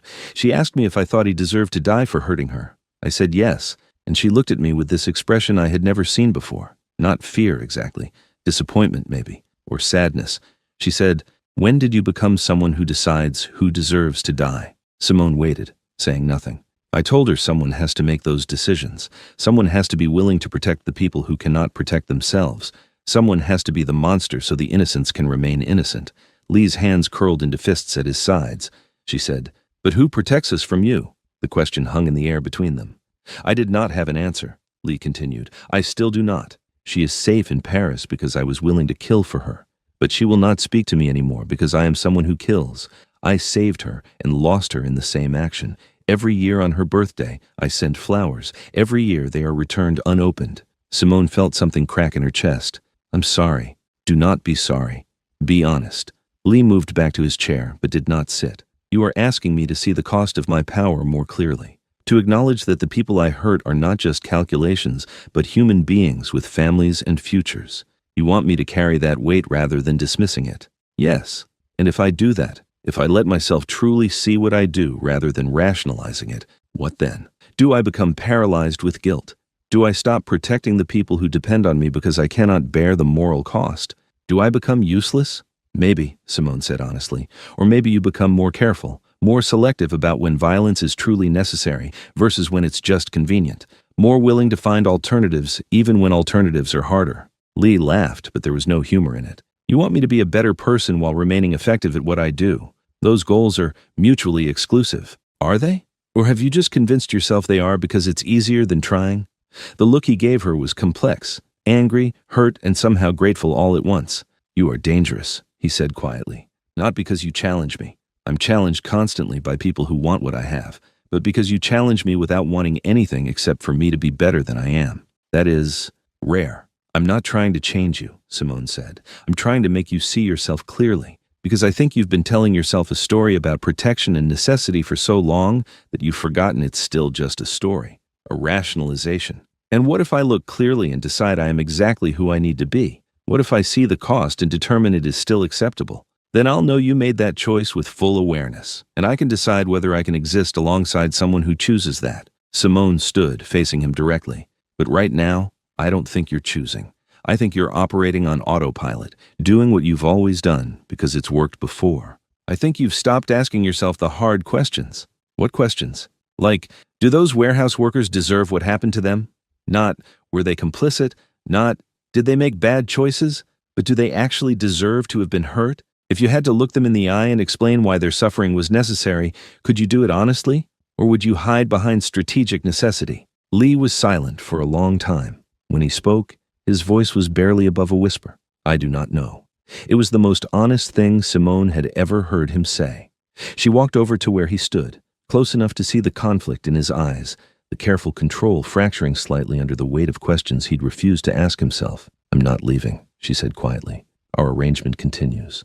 I still need your protection, and you still need whatever I provide, but I need you to promise me something. What? That you'll start asking yourself those hard questions, not because I'm forcing you to, not because you want to impress me or prove something, but because you owe it to yourself to know if the person you've become is someone you can actually live with. And if the answer is no, then you decide what to do about that. But at least you'll be making an actual choice instead of just existing on momentum. Lee Sung-ho looked at her for a long moment. Then, slowly, he nodded. I will consider what you have said.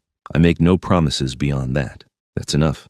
They left the hotel together, falling into their usual rhythm, him slightly ahead, her beside him, moving through the world with the practiced ease of people who'd learned to navigate each other's boundaries. But something had shifted. Simone could feel it in the quality of the silence between them, Lee could feel it in the way she looked at him, not with fear or judgment, but with expectation that he'd be better than he'd allowed himself to be. In the car, Lee spoke without looking at her. "You're the only person in my world who has ever asked me to question what I do. Everyone else either fears me or wants to use me. You just want me to think. Is that so terrible? It is uncomfortable, which usually means it is necessary." He pulled up to her building. "Thank you, Simone, for being uncomfortable enough to make me uncomfortable." "You're welcome, I think." She got out, started toward the entrance, then turned back. "Lee? Yes? For what it's worth, I don't think you're a monster. I think you're someone who's been doing a monster's work for so long that you forgot you had other options. But forgetting isn't the same as not having them." She went inside before he could respond. Lee Seung-ho sat in his car for a long time after she left, staring at the building, thinking about warehouse workers and Chinese businessmen and his sister in Paris who would not speak to him. Thinking about the question she had asked, do they deserve what happened to them?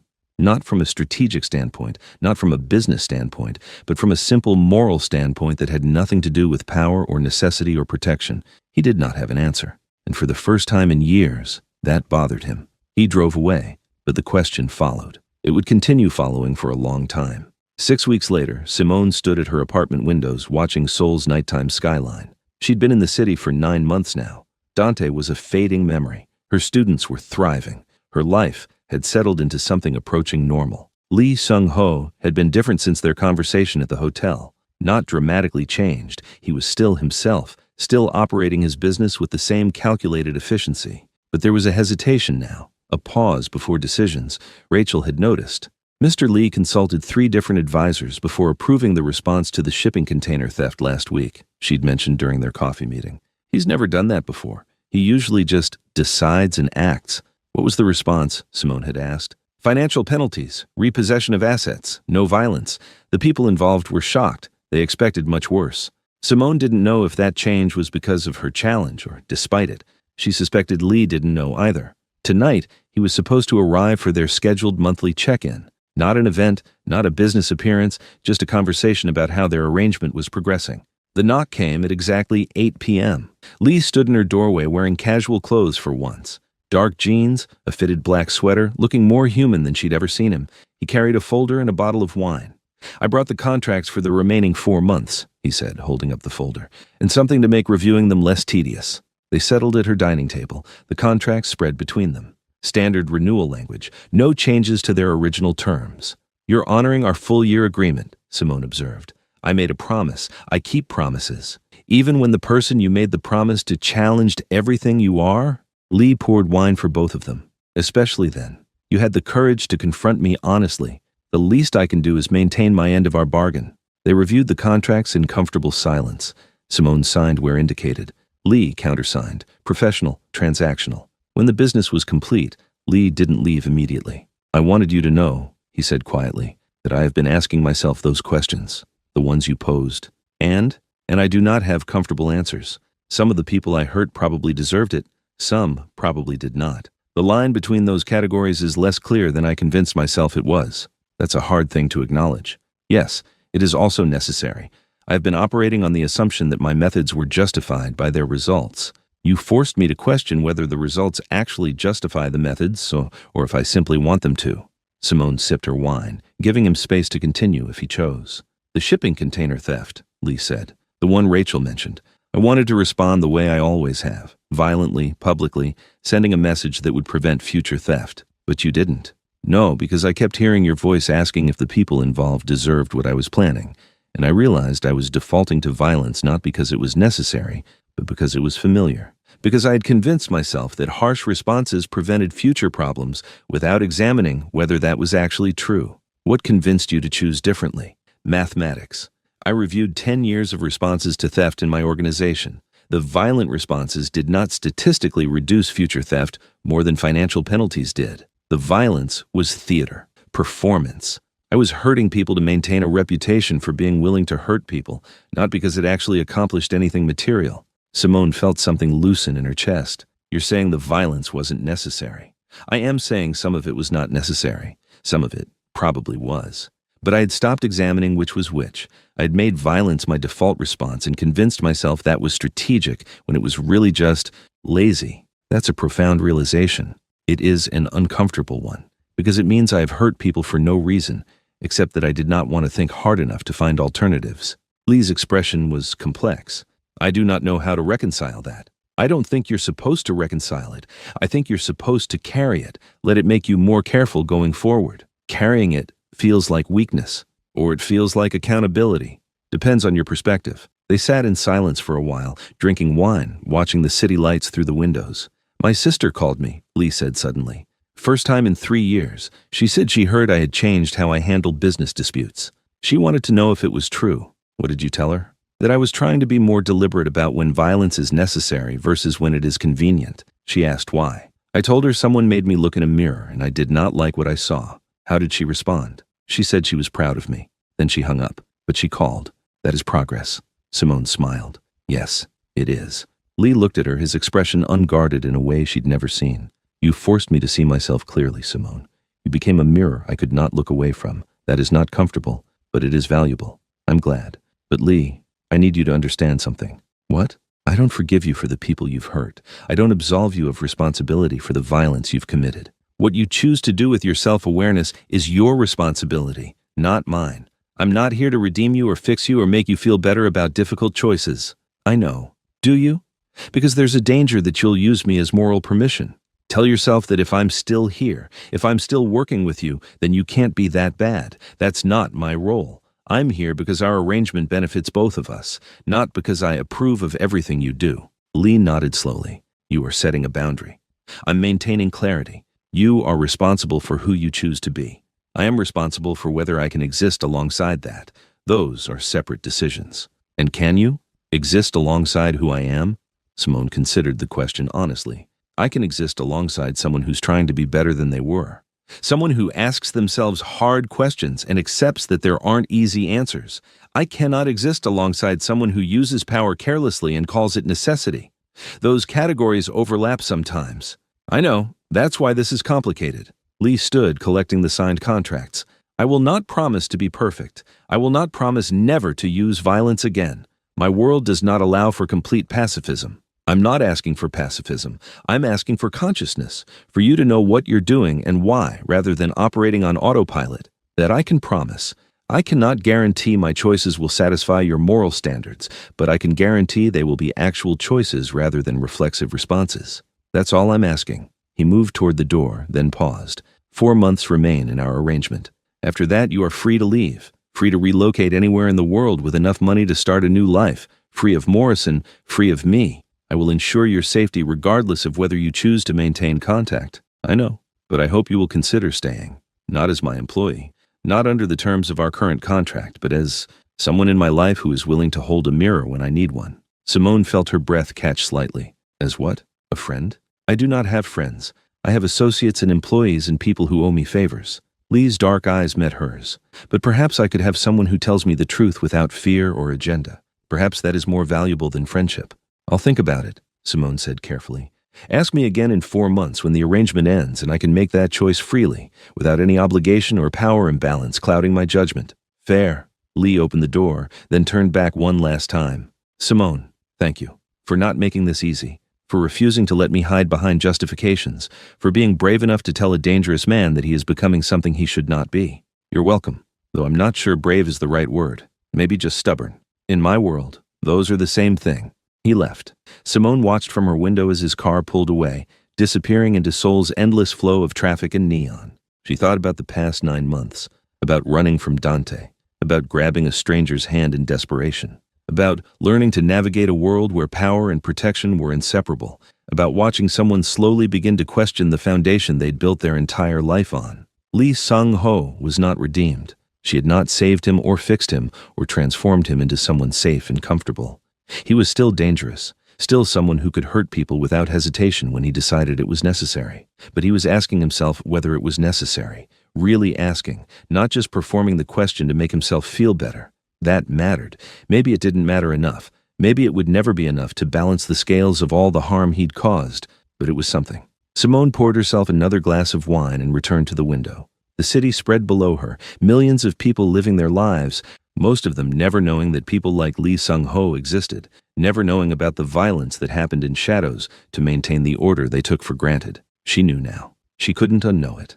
The question was what she would do with that knowledge. In 4 months, her contract would end. She could leave, start fresh somewhere new, pretend this year never happened, or she could stay, continue being the person who held up the mirror when Lee Sung-ho needed to see himself clearly, continue existing in that uncomfortable space between complicity and accountability. She didn't know which choice she'd make, but she knew it would be her choice, made freely, with full awareness of what she was choosing and why. That clarity, that agency, was worth more than safety ever could be. Simone stood at the window, watching Seoul glitter in the darkness, and felt something settle in her chest. Not peace, not quite, but something close to it. Acceptance, maybe, of complexity, of moral ambiguity, of the truth that people could be both protector and threat, both helpful and harmful, both evolving and stagnant. The world was not as simple as she'd once believed. Neither was she. And somehow, that was okay. 3 months later, on a Friday evening, Simone finished grading the last of her students' essays and packed her bag. Her contract with Lee Sung-ho had 1 month remaining. He hadn't mentioned it. Neither had she. Her phone buzzed. A message from Rachel. Mr. Lee requests your presence at the warehouse district. Address attached. He says it is important. Simone's stomach tightened. The warehouse district, where the fire had been, where 3 workers had been hurt. She almost didn't go. Almost called Rachel back and said she was busy, unavailable, done being pulled into Lee's world whenever it suited him. But curiosity won. Yuna drove her to an industrial area she'd never visited. Gray buildings, shipping containers, the smell of diesel and rain. Not dangerous, exactly, but not welcoming either. Lee stood outside a renovated warehouse, hands in his pockets, watching her approach. What is this? Simone asked, looking around. Something I wanted you to see. He gestured toward the building. Come inside. The warehouse interior had been transformed into a training center. Clean, bright, organized. Equipment for welding, electrical work, computer programming, 20 workstations, all occupied by people of varying ages, all focused intently on their tasks. I do not understand, Simone said. The 3 workers hurt in the fire, Lee explained quietly. They all had families, children. One was supporting aging parents. Their injuries meant they could not return to physical labor, which meant they lost their income. So you're training them? I am employing them. This facility trains workers in technical skills, then places them in legitimate jobs with companies I have connections to. The 3 from the fire were my first students. They now teach others. Lee watched the workers with an expression Simone couldn't quite read. It does not erase what I did, but it provides them with futures beyond the harm I caused. Simone felt her throat tighten. Why are you showing me this? Because you asked me if I could look them in the eye and explain why their suffering was necessary. I could not, so I decided to look them in the eye and give them something instead of explanations. It is not redemption, but it is acknowledgement. One of the workers noticed them, a man in his 40s with burn scars visible on his neck and hands. He walked over, bowing respectfully to Lee. Mr. Lee, he said in careful English for Simone's benefit, the new students are doing well. Thank you for this opportunity. It is not charity, Lee replied. You earn your salary. You teach well. This is business. The man smiled, understanding the lie for what it was, Lee's way of allowing him to keep his dignity. Yes, business. After the man returned to his students, Simone turned to Lee. This doesn't erase the violence. I know. It doesn't make what you did right. I know that too. So why do it? Lee looked at her directly. Because you taught me that I could, that I had options beyond violence or indifference. This is an option. It does not undo the past, but it creates a different future. That is all I can offer. Simone felt something crack in her chest, not breaking, but opening. This is what consciousness looks like. This is what trying looks like. I do not know if it is enough. I do not know if it ever will be enough, but it is better than not trying at all. They watched the workers for a while in silence. Then Lee spoke again, his voice softer than she'd ever heard it. 1 month remains in our contract. After that, you are free. I wanted you to see this before you make your decision about staying or leaving. I wanted you to know that your words had consequences, real ones, not just me feeling guilty, but me actually changing how I operate. Are you asking me to stay? I am showing you why you might choose to, but the choice is entirely yours. No pressure, no obligation, just information. Simone thought about the past 9 months, about everything she'd learned, about the person she'd become. Someone who could exist in moral complexity without losing herself. Someone who could hold powerful people accountable without being consumed by their world. I don't know what I'll choose, she said honestly. I need to think about it. That's all I ask. Just think about it. Really think, not about what you owe me or what I've done for you, but about what kind of life you want and whether I can exist in that life without compromising who you are. And if the answer is no, then you leave with my gratitude and my protection, and I find someone else to hold up the mirror when I need it, though I doubt anyone else would do it as effectively as you do. They left the warehouse together, falling into their familiar rhythm. But something felt different now, less transactional, more like two people who had chosen to orbit each other's lives rather than been forced into proximity by circumstance. In the car, Simone spoke without looking at him. For what it's worth, this training center is a good thing. It doesn't fix everything, but it's a good thing. You sound surprised. Maybe I am. I'd convinced myself that people in your world couldn't change. That power corrupted so completely that redemption was impossible. I am not redeemed, Lee said firmly. I am just less comfortable with my own moral compromises than I used to be. That is not the same as being good. No, but it's the difference between someone who can grow and someone who can't, and that difference matters. They drove in silence for the rest of the journey. When they reached Simone's building, Lee walked her to the entrance as always. 1 month, he said. Then you decide. I will respect whatever you choose. I know you will. She went upstairs, stood at her window, looked out at the city she'd made her home. Below, Lee's car sat idling for a long moment before pulling away. Two people, two different worlds, connected by a desperate moment and sustained by mutual honesty that neither had expected to value. In 1 month, Simone would decide if that connection was worth maintaining. But tonight, she just stood at the window and let herself feel the weight of that choice without rushing to answer it. Some decisions required time. Some relationships required distance to understand clearly. Some people needed space to become who they were capable of being. Simone watched the city lights and thought about mirrors and monsters and the strange, complicated truth that sometimes people could be both at once. Lee Sung-ho drove through Seoul, thinking about the woman who had forced him to see himself clearly, about his sister in Paris who had called twice more since that first conversation, about the 3 workers in the training center who would never forget what he'd done but might someday forgive it, about the question Simone had asked, do they deserve what happened to them? He still didn't have a comfortable answer, but he was asking the question, and that, he was beginning to understand, was the entire point. The city stretched endlessly in all directions, millions of people, thousands of stories, countless intersections of power and vulnerability. Somewhere in that vast sprawl, a dangerous man was learning to question his own necessity, and somewhere else, a woman who had survived by being smart enough to know when to ask for help was learning that survival and complicity were not the same thing. They were both becoming something different than they had been, not better necessarily, not redeemed. Just more aware of the costs of their choices. That awareness would haunt them both, but it would also save them from becoming the worst versions of themselves. In a world built on power and violence and moral compromise, that was as close to victory as either would ever get. The story ended not with resolution, but with recognition. Not with love, but with respect. Not with happiness, but with understanding. Two people, standing in their separate spaces, looking at the same city, asking themselves the same question. What kind of person do I want to be, and what am I willing to sacrifice to become that person? Neither had the answer yet, but they were both finally asking the right question, and in the space between question and answer, something like hope existed. Not certainty, not peace, not redemption, just the possibility that consciousness mattered, that choices, made with full awareness, could slowly build toward something better than what came before. That even in a world of violence and power and moral ambiguity, people could grow, if they were willing to look in the mirror and not look away. Simone stood at her window. Lee drove through the night.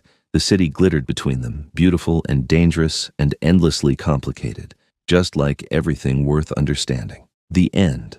This story explored uncomfortable truths about power, protection, and the thin line between the two. Drop a comment and tell me, could you exist alongside someone dangerous if they were trying to become better? Is consciousness enough, or do past actions define us forever? Which character's perspective resonated with you more, Simone's moral clarity or Lee's practical necessity? Your thoughts matter, and I want to hear them.